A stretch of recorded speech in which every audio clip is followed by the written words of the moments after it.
Electrician की trade theory में आप लोगों का स्वागत है।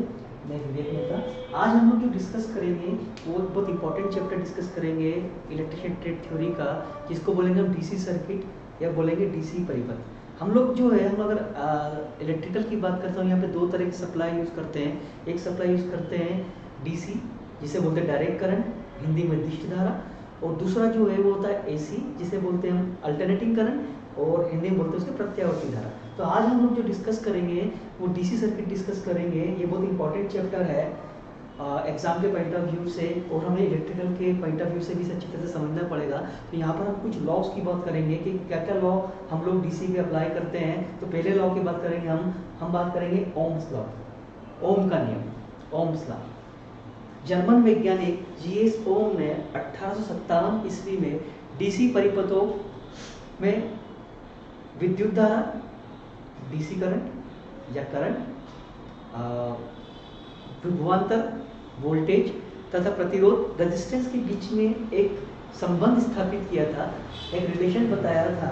तो पहला जो क्वेश्चन आता है दोस्तों वो इस पे आता है कि ओम्स लॉ जो है वो किस किस के बीच में बनता है या किस किस के बीच में रिलेशन होता है। तो ओम्स लॉ जो है वो करंट, वोल्टेज तथा प्रतिरोध, रेजिस्टेंस के बीच में संबंध दर्शाता है। अब ये नियम बोलता क्या है? इस नियम के अनुसार नियत तापमान तथा नियत भौतिक परिस्थितियों, नियत तापमान या नियत भौतिक परिस्थितियां क्या होगी?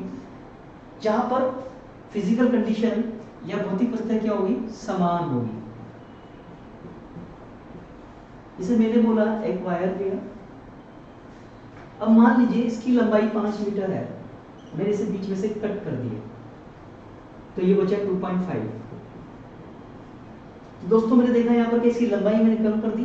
अगर इसने लंबाई कम कर दी है तो इसकी प्रॉपर्टी में, इसकी विशेषता में भी क्या होगा? चेंज होगा, परिवर्तन होगा। तो ओम्स लॉ वहां पर अप्लाई नहीं होगा। मतलब जहां पर भी भौतिक परिस्थितियां असमान होगी वहां ओम्स लॉ अप्लाई नहीं होगा। तो सेकंड क्वेश्चन हमें यह बनता है कि ओम्स लॉ कहां पर अप्लाई नहीं होता है। तो जहां पर भी फिजिकल कंडीशन या भौतिक परिस्थितियां असमान होगी वहां पे ओम्स लॉ नहीं लगेगा।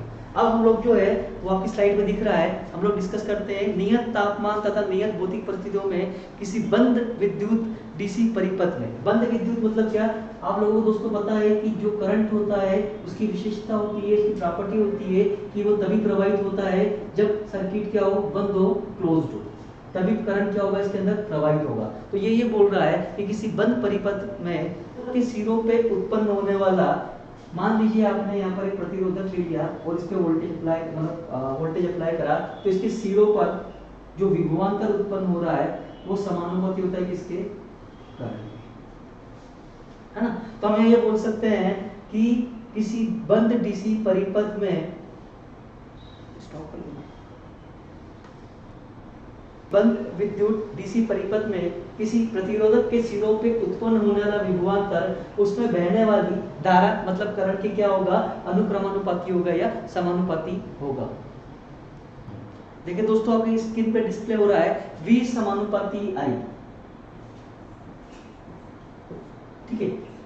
यहां पर क्या होगा? हम लोगों ने क्या करा है? यहाँ पर V, ये समानुपाती का साइन हटाया, R I, ये R क्या है? स्थिरांक के एक कांस्टेंट है, दिख रहा है आपके यहाँ पर, दिखा हुआ है यहाँ पर, ठीक है।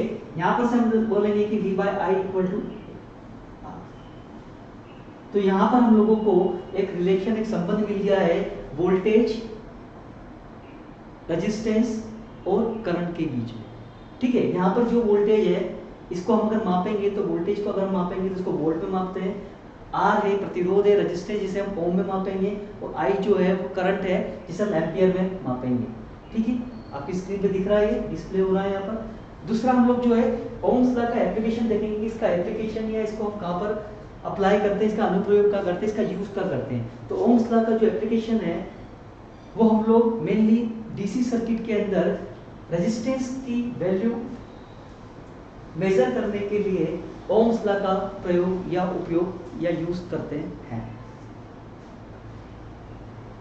जैसे ओम का नियम का प्रयोग सरल डीसी परिपथ में धारा, वोल्टेज तथा प्रतिरोध का मान ज्ञात करने के लिए किया जाता है। स्क्रीन पे डिस्प्ले हो रहा है। अब हम लोग जो है मेनली हम उस टॉपिक पे आते हैं कि यहाँ से क्वेश्चन कहाँ से बनता है। तो मेनली ओम्स लॉ पर कुछ न्यूमेरिकल्स, कुछ सवाल आते हैं जो हम लोग डिस्कस करेंगे नेक्स्ट स्लाइड।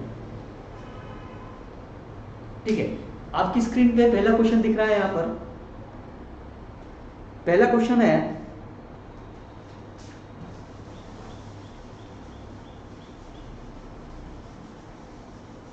आपकी स्क्रीन पे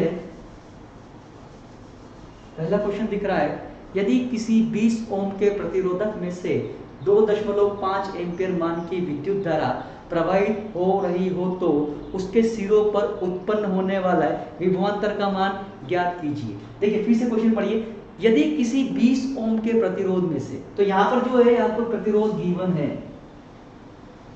एक प्रतिरोध है जिसका मान कितना है 20 ओम। आपको पता है कि प्रतिरोध की जो इकाई होती है वो ओम होती है, ठीक है। तो यहाँ पर जो है प्रतिरोध का मान दे रखा है R बराबर 20 ओम। अब ये बोला जा रहा है, क्वेश्चन ये बोल रहा है कि इस प्रतिरोध के अंदर से करंट प्रवाहित कराया गया है 2.5 एम्पीयर का। 2.5 एम्पीयर का करंट क्या करा गया है, यहाँ पर प्रवाहित कराया गया है, ठीक है। अब देखिए हम लोग जो यहाँ पर देखेंगे तो देखेंगे कि यहाँ पर जो है इस प्रतिरोध के अंदर 3 टर्म्स होगी, एक होगा R इसका खुद का रेजिस्टेंस, एक होगा करंट जो इसके अंदर प्रवाहित हो रहा है, और तीसरी चीज होगी वोल्टेज। तो वोल्टेज जो है या जो विभवांतर जो है वो यहाँ पर गिवन नहीं है, मतलब हमें इसको क्या करना है, ज्ञात करना है। तो हमें क्वेश्चन समझ में आ गया है कि हमें एक प्रतिरोध दे रखा है जिसमें 20 ओम का प्रतिरोध है, जिसका रेजिस्टेंस 20 ओम है और जिसके अंदर करंट 2.5 एम्पीयर फ्लो हो रहा है, मतलब 2.5 एम्पीयर फ्लो हो रहा है या प्रवाहित हो रहा है, और हमें वोल्टेज का मान क्या करना है, निकालना है। तो दोस्तों हमें पता है कि ओम के नियम के अनुसार V इक्वल टू क्या होता है, RI। इसे याद करने का एक और तरीका है V इक्वल टू IR, जिसे बोलेंगे वेंकट अय्यर। अब देखिए यहाँ पर सीधा सा दिख रहा है मुझे यहाँ पर इस क्वेश्चन के अंदर I की वैल्यू या I का मान दे रखा है, कितना दे रखा है 2.5 एम्पियर में। फिर यहाँ पर R का मान दे रखा है, R का मान कितना दे रखा है 20, ठीक है। अब देखिए यहाँ पर सबसे पहले ये 0 हटाएंगे तो ये दशमलव क्या बढ़ जाएगा, यहाँ से आके यहाँ आ जाएगा, मतलब ये 25 हो गया। 25 गुना कितना होता है 50, ये V, ये वोल्ट। मतलब यहाँ पर हमारा आंसर आ गया है, हमें वोल्टेज ज्ञात करना था। तो हमने देखा कि अगर हम इस प्रतिरोध के अंदर से 2.5 एम्पीयर का करंट प्रवाहित कराते हैं जिसका प्रतिरोध 20 ओम है, तो ये 50 वोल्टेज उत्पन्न करेगा या जनरेट करेगा। आपकी स्क्रीन पे दिख रहा है क्वेश्चन, ये बोल रहा है एक खिलौना है, एक खिलौने की मोटर 6 वोल्ट बैटरी से प्रचलित की जाती है। मतलब सीधा सा कि खिलौना है, उसकी जो बैटरी है वो 6 वोल्ट की बैटरी है, मतलब जो वोल्टेज सप्लाई कर रहे हैं कितना दे रहे हैं 6 वोल्ट। यदि मोटर की वाइंडिंग का प्रतिरोध 4.5 ओम, मतलब फिर यहाँ पर जो है मान लीजिए हम लोगों ने एक मोटर ली, उस मोटर की वाइंडिंग है, इस वाइंडिंग का जो प्रतिरोध है वो 4.5 ओम है, उसकी जो सप्लाई दिया है वो 6 वोल्ट का हमने कर दिया यहाँ पर सप्लाई दिया। तो हम जैसे ही इस वाइंडिंग को 6 वोल्ट का सप्लाई देंगे, ठीक है, तो यहाँ पर क्या होगा, करंट प्रवाहित होगा। मतलब फिर यहाँ ओम्स लॉ लगाएंगे। ओम्स लॉ क्या बोलता है, V इक्वल टू IR। अब देखिए यहाँ पर इस क्वेश्चन के अकॉर्डिंग हमें मिल रहा है, यहाँ पर वोल्टेज हमें पता है कि 6 वोल्ट का वोल्टेज दे रहे हैं, और इस कुंडली का या इस वाइंडिंग का जो प्रतिरोध है वो 4.5 ओम है। तो यहाँ से I का मान ज्ञात करना, तो I इक्वल टू कितना हो जाएगा V बाय R। आगे बढ़ेंगे हम यहाँ पे I बराबर में V का मान कितना है 6, इसका मान कितना है 4.5, 6 अब ये देखिए यहाँ पर दशमलव हटाऊंगा तो कितना हो जाएगा 60, यहाँ कितना हो जाएगा 45। अब यहाँ पर 15 3 45 15 6 7 4/3 करूंगा यहाँ पर। हम जब 4 में 3 का डिवाइड करेंगे तो यहाँ पर जो है I इक्वल टू आ जाएगा 1.33 एम्पीयर। तो हमने देखा यहाँ पर कि एक खिलौने की बैटरी को 6 वोल्ट सप्लाई देंगे जिसका प्रतिरोध कितना है 4.5 ओम है, तो इसमें जो करंट प्रवाहित होगा कितना होगा 1.33 एम्पीयर।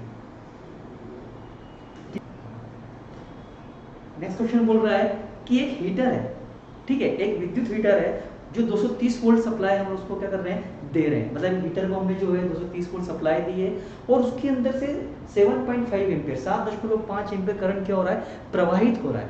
तो देखो दोस्तों, आप लोगों ने क्वेश्चन पढ़ा था, समझ में आ गया कि मैं सप्लाई क्या दे रहा हूँ, वोल्टेज दे रहा हूँ, कितना दे रहा हूँ 230 वोल्ट। उसके बाद में क्या हो रहा है, करंट प्रवाहित हो रहा है, कितना हो रहा है 7.5 एम्पीयर। तो आपको समझ में आ जाना चाहिए कि मुझे यहाँ पर जो है वो क्या ज्ञात करना है, प्रतिरोध, ठीक है। तो यहाँ पर जो है हमें वोल्टेज दे रखा है, कितना दे रखा है 230 वोल्ट, करंट दे रखा है कितना 7.5 एम्पीयर, हमने यहाँ पे ओम्स लॉ लगाया। ओम्स लॉ क्या बोलता है, V equal to I R. यहाँ से आर का मान ज्ञात करना है, आर बराबर कितना हो जाएगा, V बटे आई। आगे बढ़े हम यहाँ पर, V का मान कितना रखा है 230, इसका मान कितना दे रखा है 7.5। यहाँ से क्या करेंगे, दशमलव हटा देंगे, ऊपर का लग जाएगी ये, जीरो लग जाएगी,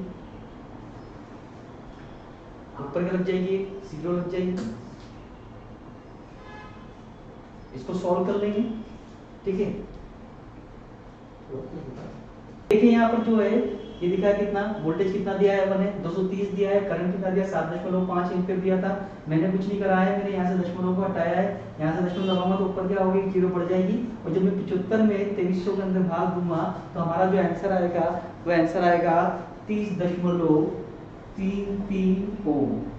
तो दोस्तों हमें यहाँ से याद हो जाएगा आर प्रतिरोध, मतलब मैं एक हीटर को 230 वोल्ट जब सप्लाई दे रहा हूँ, जब 7.5 एम्पीयर पर 7.5 एम्पीयर करंट प्रवाहित हो रहा है, तो जो प्रतिरोध होगा उसका वो कितना होगा 30.33 ओम।